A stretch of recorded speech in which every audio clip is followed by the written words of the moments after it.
@NCERT video में आपका स्वागत है। आज हम पढ़ने जा रहे हैं पाठ 20 छुपन छुपाई। मिलकर पढ़िए पाठ 20 छुपन छुपाई। यहाँ पे एक बच्चे को गिनती गिनते हुए दिखाया गया है। पाठ को पढ़ते हैं। एक दिन सब छुपन छुपाई खेल रहे थे। उस दिन जीत की बारी थी। जीत 100 तक गिनकर सबको ढूंढने निकला। मोहित दरवाजे के पीछे मिल गया। जीत सबको कमरे में ढूंढने लगा। बबली अलमारी के पीछे मिल गई। मरिया पलंग के नीचे मिल गई। उसके बाद जीत आंगन की तरफ गया। सिमरन दादी के पीछे मिल गई। जीत नाजिया को आंगन में ढूंढने लगा।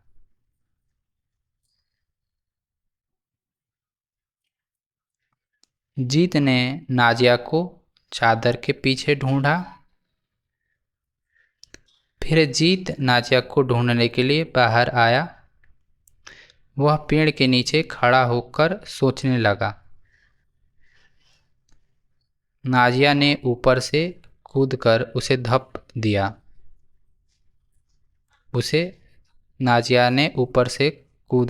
उसे धप्पा दिया। जीत दोबारा गिनती गिनने चल दिया। साभार बरखा क्रमिक पुस्तक माला NCERT। आइए पाठ को दोहराते हैं।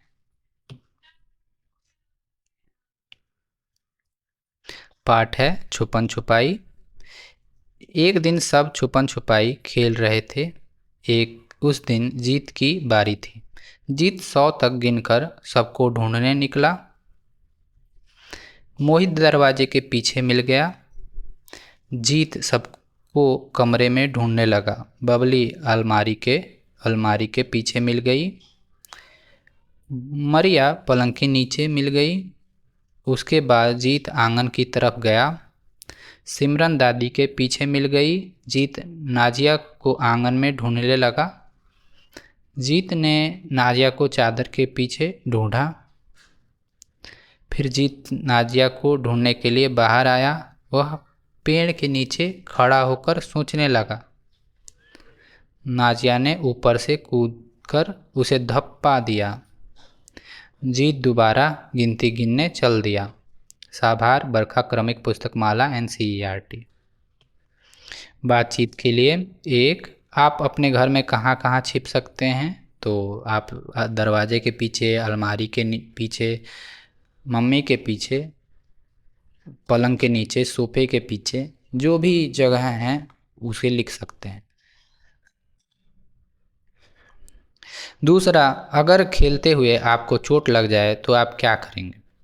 अगर खेलते हुए आपको चोट लग जाएंगे तो आप मम्मी या पापा या बड़े को बताएंगे और उसका इलाज कराएंगे। तीसरा, अगर आप खेल में हार जाते हैं तो क्या करते हैं? आप खेल में हार जाते होंगे तो दुखी होते होंगे। ऐसा नहीं होना चाहिए। आप जैसा महसूस करते हैं उसे लिखना है।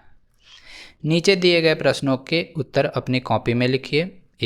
जीत ने कितने बच्चों को ढूंढ लिया? तो जीत ने कितने बच्चों को ढूंढा? सबसे पहले उसने मोहित को ढूंढा। दूसरा, बबली को ढूंढा। तीसरा, मरिया को ढूंढा। और चौथा, सिमरन को ढूंढा। पांचवा, नाजिया को नहीं ढूंढ पाया। यानी जीत ने 4 लोगों को ढूंढा। कौन कौन कहाँ मिला? तो आप लिखेंगे मोहित दरवाजे के पीछे, बबली अलमारी के पीछे, मरिया पलंग के नीचे, सिमरन दादी के पीछे। ये लिखना है। छुपन छुपाई में धप्पा कब बोलते हैं? तो जो गिनती करने वाला आदमी है, जो लोगों को ढूंढ रहा था, उसके शरीर को टच करके, उसके शरीर को छू के धप्पा बोलते हैं। छुपन छुपाई। कौन किसके पीछे छिप सकता है और कैसे? तो चींटी सबके पीछे छिप सकती है, सबसे छोटी है। हाथी किसी के पीछे नहीं छिप सकता। कौवा अपने से बड़े ये लोमड़ी के पीछे और हाथी के पीछे छिप सकता है। लोमड़ी हाथी के पीछे छिप सकती है और सारस हाथी के पीछे और लोमड़ी के पीछे छिप सकता है। सांप हाथी के पीछे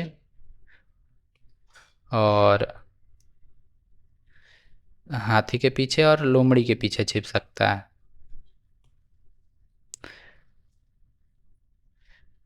दूसरा, कौन किसके पीछे नहीं छिप सकता और क्यों? तो जो लोग छोटे हैं, जैसे हाथी किसी के पीछे नहीं छिप सकता, लोमड़ी सांप के पीछे नहीं छिप सकती, इत्यादि।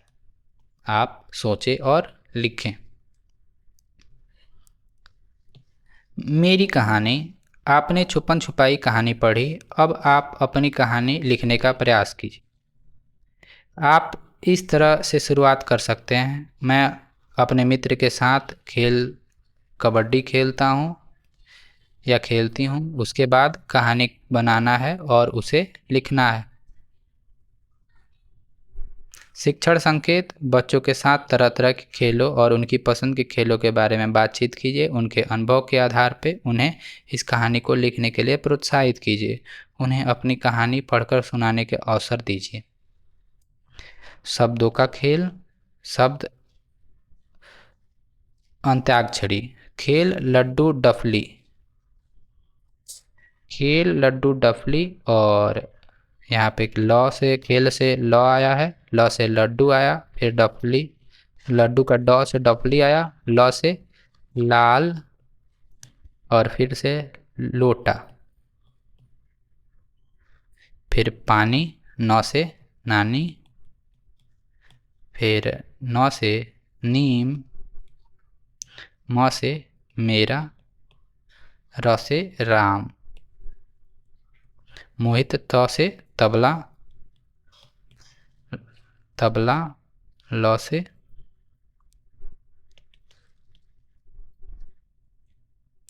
से लट्टू, ट से टमाटर, र से राजा। सोचिए और लिखिए। नीचे दिए गए खिलाड़ियों को पहचान कर उनके नाम लिखना है। यहाँ पे 3 खिलाड़ियों का चित्र है। यह पहला चित्र मैरी कॉम का है, जो कि एक बॉक्सिंग खिलाड़ी हैं। दूसरा चित्र नीरज चोपड़ा का है, जो कि एक जैवलिन थ्रोअर है, भाला फेंक जिसको बोलते हैं। और तीसरा चित्र साक्षी मलिक का है, जो कि एक रेसलर हैं, यानी कुश्ती करती हैं। शिक्षण संकेत। शब्द अंताक्षरी में बच्चे संज्ञा, विशेषण, क्रियापद भी बता सकते हैं। ये शब्द उनकी मातृभाषा से भी हो सकते हैं। खिलाड़ियों की पहचान करने में बच्चों की सहायता करें। आप और वीडियोज़ के लिए NCERT वीडियो को सब्सक्राइब कर सकते हैं। धन्यवाद।